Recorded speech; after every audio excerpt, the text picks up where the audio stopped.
just wanted to rip my hair out.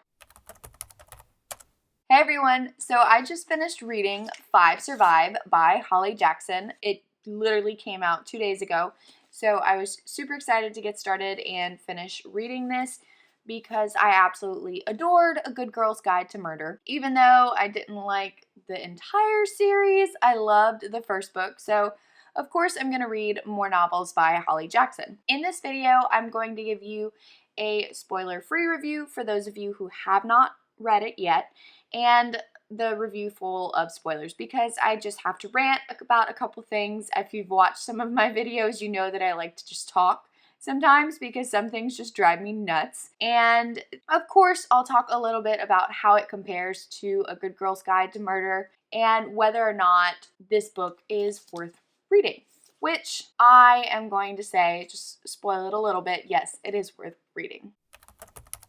So this book is basically about Red and her 5 friends who are going on spring break, and they decided to take an RV to a campground. And so as they're driving the RV, they get lost down this road and they think a tire pops, but it's actually, which they find out very shortly, it's actually a sniper who is trying to kill one of them because of a secret that they're keeping. So of course, you know, everybody's going around wondering what secret they're keeping, but mainly they're just trying to figure out how to survive. So that's kind of the gist of the book. And then the way that I would say this stacks up to A Good Girl's Guide to Murder is definitely below. I don't see Holly Jackson ever topping A Good Girl's Guide to Murder, which is really sad to say, but it was so good that I don't think she can write something better. And Five Survive was still great. It's just you're not going to get that same flair that you got from A Good Girl's Guide to Murder because that one was just so phenomenal and mind-blowing,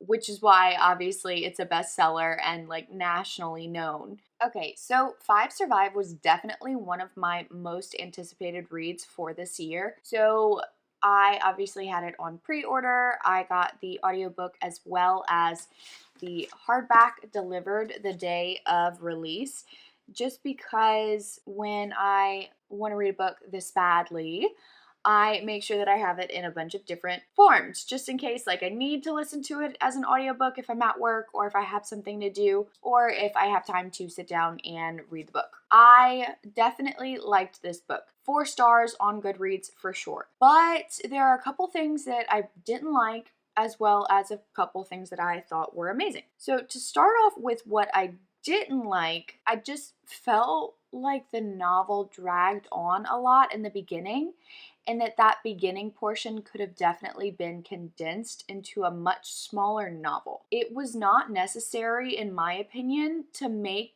the book as long as it was, because that first half definitely could have been halved. It was still really great. Of course, it was still really well written. It's just, it felt like that first half of the book, just I was waiting on what's going to happen.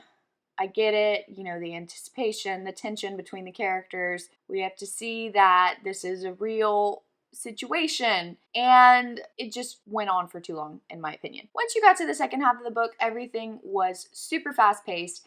It just went and you go the whole time, and you finally get the answers you've been looking for throughout the whole entire novel, which of course was amazing. But yeah, so after you get halfway through, that's when you get to the main portion of the book, which is where you get all of the resolution. There are characters, obviously, I despised in this book.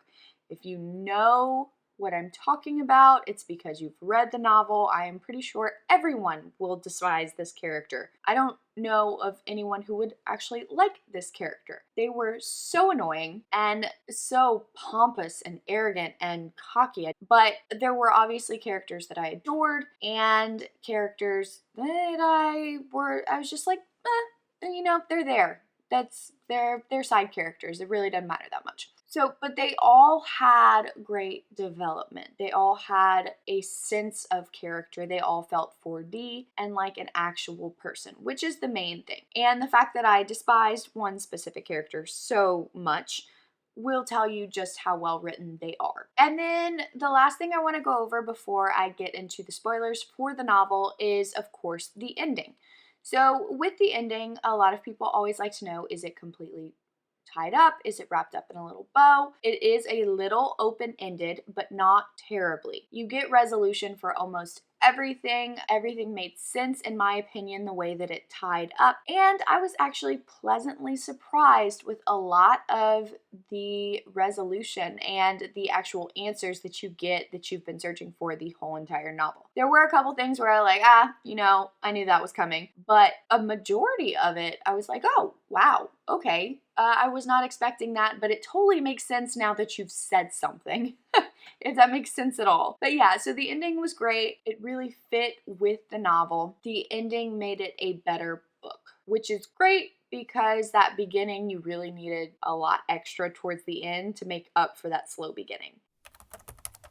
Okay, now for my favorite part of all of my videos, the spoilers. I love the spoilers mainly because I get to rant and I get to talk about all of the things that I want to talk about in the book without having to worry about filtering my words. So I just want to talk about that character that I mentioned earlier in the video, the one that I despise with all of my being, and that is Oliver, because holy crap was he annoying. Oh my gosh, the whole entire book I'm just sitting here, and I never do this for characters. I'm like, okay, I don't want anybody to die.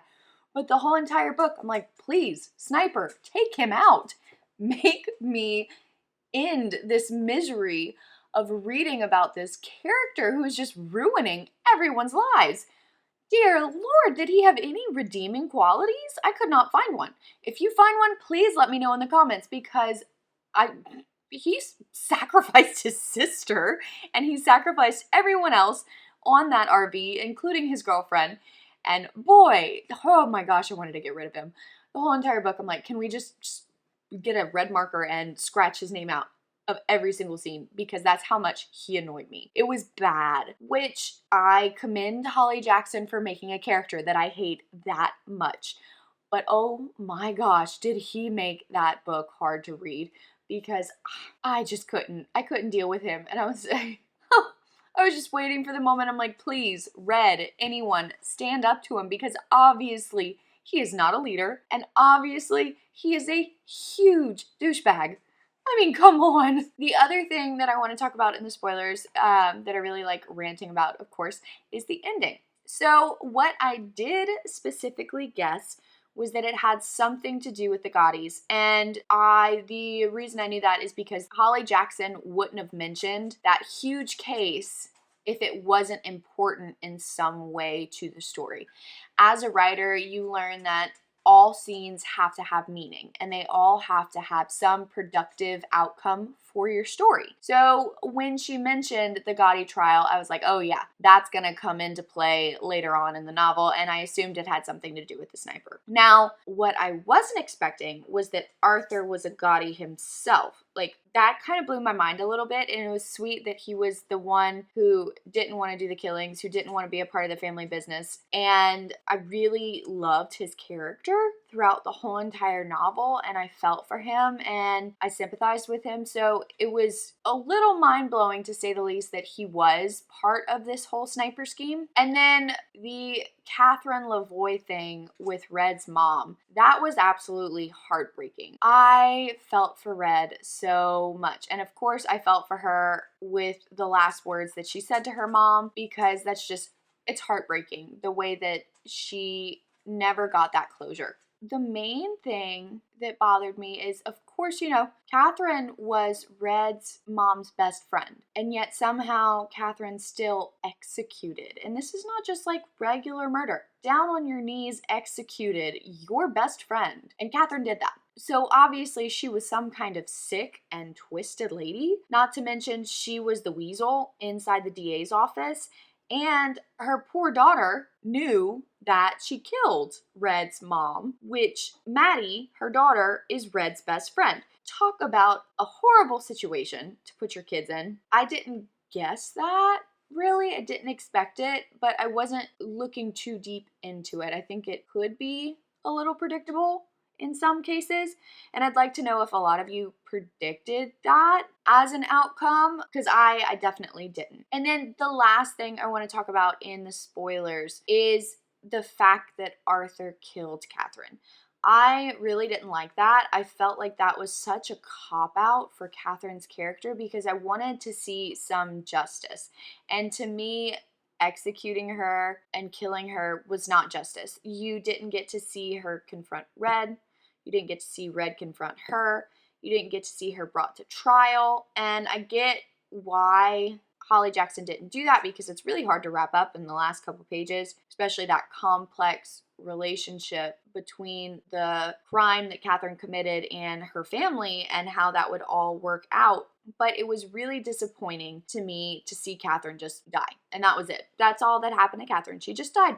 She didn't have to face the consequences. She didn't have to see her children loathe her because of what she did. She just died. And it felt very anticlimactic for me. And I didn't like that about the ending. That was the only thing I was kind of like, ooh, can something else happen? Other than that, I liked that the last couple pages were from Arthur's point of view. And I really, like I said, I just really liked his character. So seeing those last couple pages from his point of view was really nice to me. So yeah, that is my review for 5 Survive. Overall, not as thrilling as A Good Girl's Guide to Murder, but what can you really expect? I would love to know what you guys thought, especially about the things that I touched on in the spoilers, and if you thought any of the same things. So definitely let me know in the comments. If you enjoyed this review, subscribe to my channel. I do post review videos every now and then, as well as rankings for books and book versus movie reviews. So definitely go ahead and subscribe if you enjoyed this video, and I will see you guys later. Bye!